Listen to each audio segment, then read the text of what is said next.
you, Norma, and thank you to everyone involved in what I've just learned is called IPSE. I've been calling it my PCE grant. I'm excited to share with you just a little bit of some of the work that I was able to do with two graduate students in the English department, James Sharp and Frida. No, you moved. There you are. In front of me, Teresa and Jessica, who are here today. I'm going to keep it brief to about, I think about 25 minutes, I hope, so that there's a little bit of time for some Q&A for anyone who wants to ask some questions or dig a little bit deeper into the content of the research. I'm not going to talk too much about the actual, gritty content of the research, because it would be kind of time-consuming to do so. I'm going to give you a little bit of an overview of the research that we did. But more I want to talk a little bit about what I saw as a kind of opportunity in this funding to foster and promote and nurture research at the graduate level that I consider to be in line with the aims of IPSE. Research that I feel is kind of increasingly imperiled in humanistic study, which I'll talk about a little bit. So I saw a kind of nice opportunity for an overlap between the aims of the grant, the aims that I see in these kind of up-and-coming researchers in a subfield of English called Rhetoric, and their interest in Hannah Arendt's political theory. And so I'm going to share a little bit about some of the things that the grant funding went to support. And one of the reasons I'm going to focus on that is because, in fact, my research is not on Hannah Arendt. I work in rhetoric. I work in the history of rhetoric. I work in ancient rhetoric. I think I probably just put half of you to sleep right now.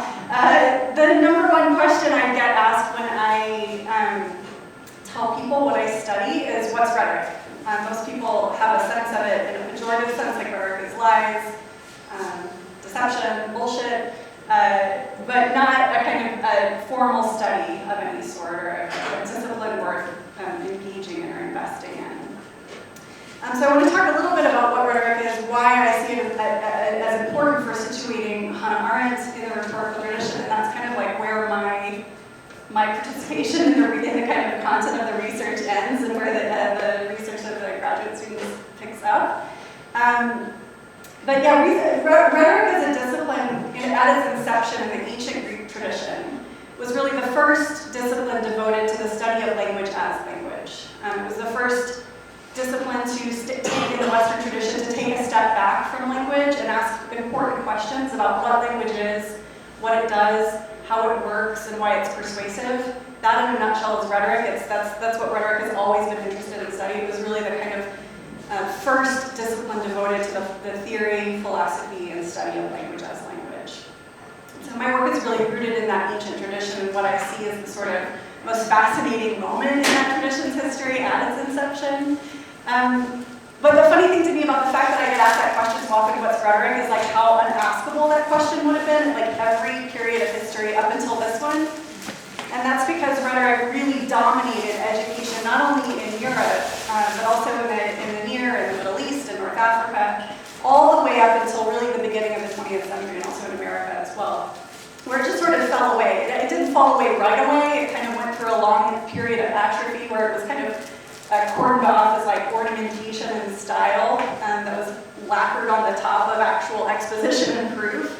But that was essentially kind of the end of rhetorical arts as we knew them. That was at the beginning of the time when people could conceivably not know what rhetoric is, not have heard of it, and also go through an entire course of primary, secondary, and higher education and never have studied the subject. So why Hannah Arendt and why Hannah Arendt should be situated in that rhetorical tradition? I mean, some of you, how many of you have heard of Hannah Arendt? Probably most people have heard of Hannah Arendt. How many people have read Hannah Arendt? A few, yeah. She's kind of most known for her works, Origins of Totalitarianism, which became a bestseller in 2016. I'll let you guess why. From 1951, The Human Condition from 1958, but probably most famously for her coverage of the Adolf Eichmann trial, and which was published later as Eichmann in Jerusalem in 1961, not published, the trial was in 1961. And she's more or less, she's studied as a political theorist, she's studied as a political philosopher, but not really as a rhetorician or as a contributor to rhetorical theory. And this is strange to me, given the fact that speech is really, the importance of speech and the essential role of speech in political practice, which, as I just told you, stretches all the way back to the inception of rhetoric at the beginning, is like load-bearing and central to her entire political theory. And so this kind of started in some ways with, I was editing the rhetorical tradition. I had to fight really hard to secure a spot for her in the contemporary rhetoric section. And by fight really hard, I mean I had to like have 4 meetings with 5 editors to like say that why she belonged. But I just included a couple of quotes here on the slide to demonstrate for you how much she herself highlights speech as like crucial and central to political practice. And it's related to her overall philosophical anthropology, her understanding of who and what a human is, and her political ontology, how she thinks politics works. And just to give you a kind of really rough thumbnail sketch of that, Arendt sees she sees political practice, political activity, political action as really the kind of full expression of what it means to be human. Like what humans can do that no other non-human animal can do is we can talk to each other and we can build politics. That is, we can build associations, take action with one another, build a future together, solve problems together, manage the disasters and atrocities of the past together in a way that exceeds the bonds of family, that exceeds the bonds of kinship, that exceeds the natural bonds of natality. This is what she sees as like a quintessential human capacity. And so for her, that kind of captures also the fact that humans are inescapably and by definition plural. That is, as she puts it, not a human, but humans live on the earth and inhabit the world. That we are plural and different from each other, and our differentness and our plurality is fundamentally the grounds for why we're equal to one another. So you can see this is like, this is fundamental. The politics of her philosophy are central to her entire world of thought, but it's speech that's at the center of the politics as well. And so that's why really she deserves to be kind of placed as an important luminary in the 20th century canon of rhetoric. And the only reason she's really been neglected in that way is kind of two-sided. One is, again, like she's living and working and thinking in a time when rhetoric has really fallen out of view in the 20th century. And consequently, the other side of that coin is that she's not really thinking or talking all that much about rhetoric. She's aware of it, she knows of it, because she's read widely and drunk deeply from the tradition that gave rise to rhetorical arts. But because it's kind of fallen out of fashion, it's not kind of front and center in her thinking and in her thought. The main danger that Arendt perceived to politics of her own time was the kind of dangerous threat and the erosion and the atrophy of the public, of the possibility, the condition for the possibility of politics. She saw that erosion as occurring not because of like what would be, say, the private sphere on its own. She believed there needed to be a very strong, it's not entirely kind of accurate. She saw an essential division between the private sphere and the public sphere in order for a public life to take place at all, in order for politics to emerge, in order for us to embrace and manage our mutual plurality with one another. And so what she saw as the sort of real danger of the modern age of her own time, the time preceding her own time, and the time that was to come after her, was the encroachment of this category called the social. What she called the social. The social's not, it's neither private, nor is it public. It's this like weird blending of the two. So enter the research team, enter the graduate students, Frida and James. This is kind of where this started to match up with some research interests that James and Frida had. It's a very unwieldy topic in Arendt's thought, this concept of the social. One of the reasons it's unwieldy for us is because it would be hard for us today to identify a political issue that doesn't somehow arise out of the social, this category where private concerns and private needs and private priorities are kind of displayed and practiced in public. And so that necessarily raises some questions about whether or not her idea of politics has any kind of utility or applicability for us today. It also raises some problems or some questions about her seeming incapacity to fully account for the political problems of her own day and her own time. So the aims of the research were really to kind of make it possible for, as I mentioned, Frida and James, to do a deep dive, to have the funding and the time necessary to start to invest themselves in some of these thornier questions that it will take years for them to answer. But the reason I mentioned at the beginning of the talk that I see these as sort of imperiled methods in humanistic inquiry is for several reasons. I mean, one, and I'm not going to get on my hobby horse right now, but one is just that graduate students in the humanities are sort of pressed to finish their degree. The time to degree question is always pressing on them, so they're constantly needing to speed up their method of study or speed up their plan of study, their timeline. But also because the university as a whole treats them as cheap labor and throws way too much work on them, so they don't have that kind of precious and sacred time that's needed to do the kind of work that's crucial and essential for expansive research and humanistic study. So the aim was really to fund and mentor two graduate student researchers in primary research on Hannah Arendt and Rhetoric, examining the place of rhetoric in our overall socio-political philosophy, to equip them to then kind of apply those questions to their own research and interests. So I'm going to give them a minute and just a second to talk a little bit about what those research interests are and how that category of the social, that concept of the social in public life, is manifesting in their own research projects or guiding their own research projects in democracy online and climate change refugee crisis.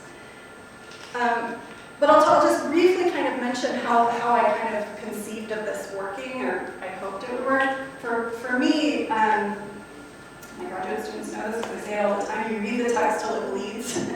You read it until you just can't read it anymore, and that means starting with the kind of what's considered to be the core works of a given thinker, in this case Hannah Arendt, everything that's published by Hannah Arendt. And then, as I like to say, there's the stuff that gets cited in the research, and then there's the stuff that goes into the scholar, and that's really where the archival research happens. So that was the starting place for us, was actually to visit the Hannah Arendt collection at Bard College, and we timed our visit so that we would be there for their annual conference as well, so we could kind of like listen to the conversation that was swirling around, and as it just so happened, rage and democracy online was the topic that year. But it gave Frida and James this opportunity to do pure research in the humanities, which means just like going into the archive and sitting down with Hannah Arendt's own books, her own collection, and reading and ingesting everything that she had just like annotated in the marginalia.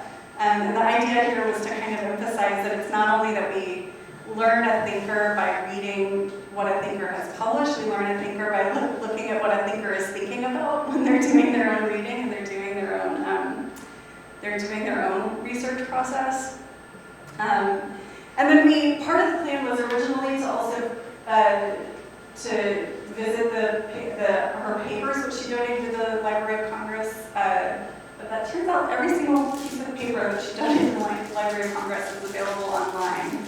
And not only is it available online, but you're actually not allowed to read the actual paper. So we kind of let that be a digital experience. And then there's the behavior design lab. So this is following my student James's research track more so. But the behavior design lab at the Persuasive Technology conference. This is like the machinery behind social media, which James is going to talk about in a second. But essentially the idea, at least from our research approach that I was trying to emphasize, was before we can make a real contribution to any of these pressing social and political issues, the idea is to drill as deep as possible in the thinker, to drill as deeply as possible into their thought before making these sorts of connections and applications. So part of the funding was meant to like also make that bridge possible from a practical standpoint, but not confusing the two. I think one of the things that I observe happening more and more in research, and I'm not talking about just at the graduate level, I'm talking about like at every level in my field anyway, is again these kind of pressures to publish quickly, to finish degrees quickly, means kind of making quick applications of a thinker's thought, almost like word searching or quote hunting in a thinker to kind of apply their criticism to a contemporary issue rather than, like I say, drilling as deeply as possible in a way that casts an entirely new light on what the problems we're confronting might be. And then the final piece of that puzzle is just the conferencing, connecting and conversing with other scholars who are working on the same thinker in the same way as a way of sharpening and challenging our own thinking about that theorist. So that's what we did over the course of the year. I'm going to let you hear from Frida and James. I bet you guys didn't know that I took that picture of you. It's kind of creepy, isn't it? This is James and Frida putting visitation stones on Hannah Arendt's grave, which was kind of a cool experience. Or it's at least cool for me to get to see you guys do that, which I enjoyed. I'm going to give you guys the floor for about 5 to 10 or 7 or whatever to talk about what you gained and where this is taking you, and then I'll kind of wrap up by saying like what I see as the next steps, at least from my perspective. How do you want to? Who wants to go first? And James just volunteered. Okay. Hello. Can you hear me? Is this okay? Great. This was a wonderful experience. I'm actually taking a picture of a pencil that was like put gingerly next to the gravestone, and I think it was Hannah Arendt's favorite kind of pencil, and it's exclusively the one I use now. The research was fantastic. It gave me a chance to think really deeply about Hannah Arendt and the questions I've had about social media, and allowed me the chance to develop a really sharp question for me to focus my dissertation on. Yeah, whoops, that's my last name. But the question roughly for my dissertation is just what would persuasion mean, or what does it mean, what can it mean after social media? It's sort of similar to Arendt's question, what can politics mean after the atrocities of the 20th century? There's not a perfect analog there. Obviously, social media has not been as atrocious as the atrocities of the 20th century. Yeah. But it is nonetheless a massive sort of change in the what I suppose Arendt would call the human condition. And so I think it presents us with an exigency for thinking through what persuasion means, what persuasive communication among people in a polis or in a global village at this point really means. Part of why I think it's an important question is that a lot of the major categories that get evoked in public conversations about social media seem to me to kind of circle the drain of persuasion and never quite get there. So if you think of things like trust, influence, which is maybe the most important one, but then a host of other things like misinformation, disinformation, fake news, post-truth, you can sort of imagine more, I'm sure. Again, they're like contiguous to persuasion, but they're not quite there. And I realize it's a little bit of an argument from absence, but it seems like a conspicuous one to me. Why is persuasion not showing up here? Arendt gives us the broad outlines of a possible answer, because persuasion belongs to a certain condition where you have a public sphere and you can engage in agonistic speech with your equals. And her claim is that we don't really have that condition exactly anymore. And I want to follow that claim out by looking at the way that social media has concretized or instantiated the social in a dramatic way. So that's what I'm going to be doing. I'm taking Persuasive Technology as a kind of field site. It's a great place to think through this because it's sort of a quiet field right now, not a lot going on, but historically very important to the development of social media. And it will allow me to triangulate Arendt, rhetoric, and persuasive technology to answer this question. So I think that's probably enough. I better give Frida a few minutes. Yeah.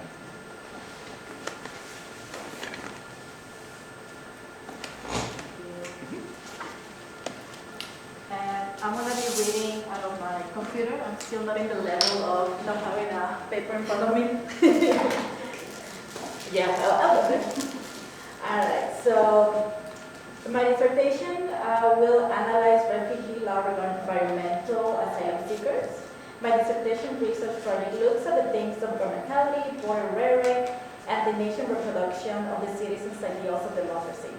Part of my dissertation work is to create a historical and critical analysis of the birth of the nation states and understand the divide between the citizens and non-citizens that affect how we treat these asylum seekers. So I look at how the nation state operates through population control and border securitization to keep safe the ideals of citizenship, and how thus in turn excludes the most at-risk population globally. To further create a historical examination of the relationship between the nation states and international refugee, I use Hannah Arendt's form of the political being.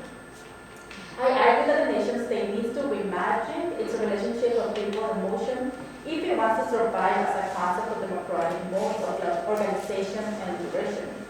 To me, Hannah Arendt is pivotal to understanding how to be a citizen under the current trend of countries closing their borders and turning away from people asking for asylum. Arendt's understanding of the political is crucial to way of enacting civic participation through thinking and acting.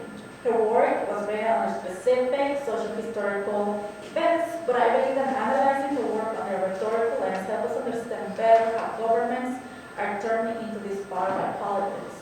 For example, if we use Hannah Arendt's notion of human plurality, for which is essential for political life, we can regain the modes of existence that are fundamental for a world in which speech and action are once again part of our democratic societies. My goal then is to use Hannah Arendt's arguments to look at a way in which political mobilization is possible to aid environmental refugees. Ultimately, I want to contribute to the urgent conversation of environmental refugees in the 21st century using Hannah Arendt's theory of speech and rhetoric as a framework. And then I have written just a little bit about what I really talk about us going to, Bard College and looking at Hannah Arendt's collection. And I just wanted to note that was the first time that I was really able to engage in such an intellectual way about just looking at one person work and thinking. I am just really grateful for you, Professor Reames, and the IPSI for the opportunity to engage in her work in this way. Thank you. Great. Thanks, Rita, James. And so I just wanted to mention some of the things that are coming up. One is 2 dissertations. And also, James and I are just in the process of finishing an article based on some of this research that is going to be submitted. When is it going to be submitted, James? Soon. Very soon. Next week? Yep. And then, as I mentioned at the beginning, or as Norma mentioned, I didn't mention, this kind of inspired me in a way. I got to thinking about how I would like to do this for more students. I'd like to be able to give more students more time and more money to do exactly this kind of thing. So I went looking around, and there's a funding opportunity through the National Endowment of Humanities on the dangers and opportunities of technology. And I kind of started thinking, gosh, we could like curate a whole library of dissertations and future books that really take a single thinker from the rhetorical tradition, potentially, like as in Hannah Arendt, a neglected thinker in the rhetorical tradition, drill deep in that thinker's ideas about speech, persuasion, and language, and what's happening in speech and persuasion and language, as a way of thinking through and confronting and understanding the problems that confront us today, not as a kind of knee-jerk reaction against the dangers of technology, but thinking through the way in which the problems that we're confronting are both new and old at the same time. So I'm waiting on the outcome of that. But then also, kind of unexpected for me, Hannah Arendt, as a result, kind of made her way into the last chapter of my last book, which I wasn't planning on. But because I was spending this time kind of reading and taking James and Frida by the hand and spending time in the archives more, I started thinking about her on a more regular basis. The more I was thinking her ideas about pluralism are just so essential for thinking through the problems that confront our inability to talk to one another today. And so my book coming out next month is really trying to give people some very simple, practical tools in learning how to talk to one another, and especially across difference and divide and disagreement. And so Hannah Arendt has become kind of an in the last chapter for that. So that's all. I just wanted to close by saying again, thank you for IPSI. This was a great opportunity, I think, especially for James and Frida, but it was an inspiring experience for me as well.